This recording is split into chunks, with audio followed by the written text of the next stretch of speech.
শুধুমাত্র এই দোয়াটি একবার পড়েন, আল্লাহ তাআলা আপনার 90 বছরের গুনাহ মাফ করে দেবেন ইনশাআল্লাহ।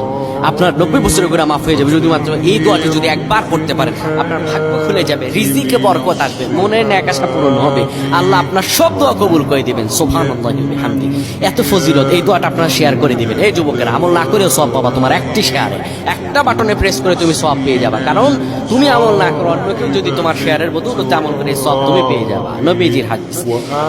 আমার ভাইয়েরা, আল্লাহর কাছে দোয়া করা, আল্লাহর কাছে দোয়া চাওয়া, এটি হলো মুমিনদের কাজ। আমার আল্লাহ বান্দাকে বলেন, বান্দারে উদউনি আস্তাজিব লাকুম, আমার কাছে চাও, আমার কাছে চাইলে আমি আল্লাহ তোমাকে দিয়ে দেব।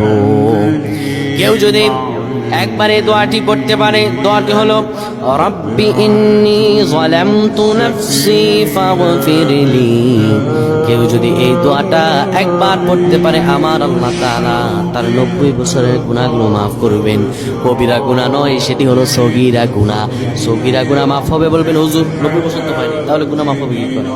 আপনার যত বছর হয়েছে তত বছরের সগীরা গুনাহ মাফ হবে, আর বাদ বাকিটা কাউন্ট করে আপনার আমল নামায় নফল নামাজ, নফল আমলের সওয়াব আল্লাহ তাআলা আপনার আমল নামায় দিয়ে দিবেন।